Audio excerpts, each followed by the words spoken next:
مدن وزير waxaan rabaa inaan kugu soo dhaweeyo hay'adda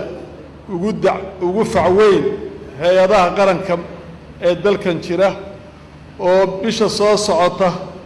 aan u maleynayo inay 77 sano jirsanayso oo hay'adda ugu weyn hay'adani hay'ad caadi ma aha hay'adani وهي شروق ده دورن تاعي تضباط اللي تضبط السنة وحلو سو دري تليال يمحوها وزيره نول باك كلام كيس وكسو دري هذا المال الحمد لله رب العالمين في عن أي شوك وعن ربعنا وزير العصب درنسيه بوليس كادات مقشان نفر علامة بوليس كودوا ذلك يدك باللجيء هذا مقشة كلمة جنرال كاهية عرورتنا واتقانا وحرونت بوليسك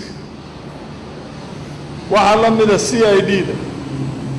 والصنبلك لقد دعوضه وحقبتك أما أركتدا بوليسك هي حرونت بوليسك وهرك واترك وحي كمديهن على موينك أما تالوين أنا راه قرن كلية هاي وكدسا حمر عيدا كان واعيدا حق شروع ذا كجامري حق هولقلك كجامري حق administration كجامري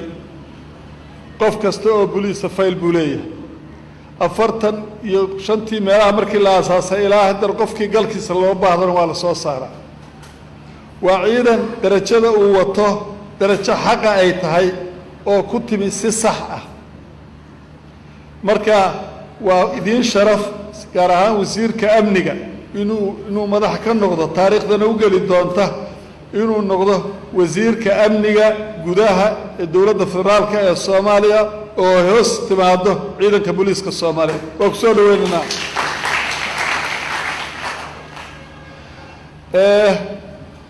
daafurkan oo saraakiishu aad uga soo shaqeysay oo uu hormuud ka ahay تليحيان كلابات سكي ومر والبا آد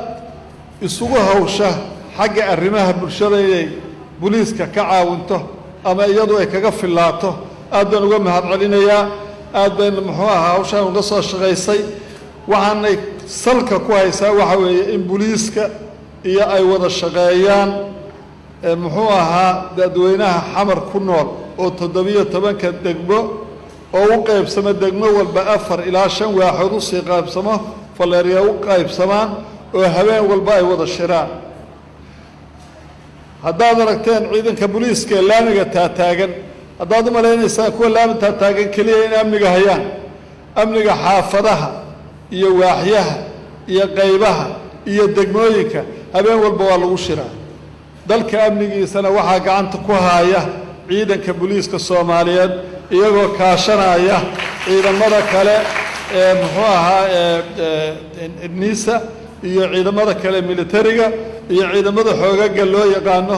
oo kulligood ka wada hawl gala degmooyinka ilaa waaxyaha ugu hooseeya marka waxaan rabaa inaan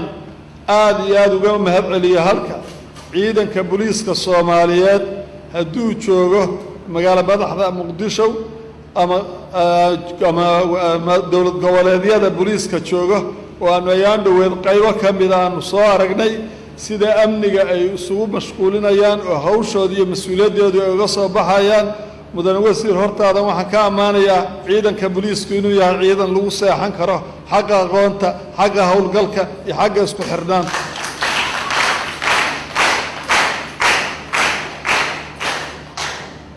waxaanu qaban doonaa xaflad tan ka weyn waanu ku soo dhaweynayno wasiirkeena amniga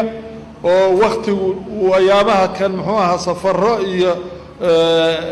muxuu shirar iyo lagu kala maqnaa dhawaan baanu qaban doonaa isagana waa nagala soo qayb gali doontaa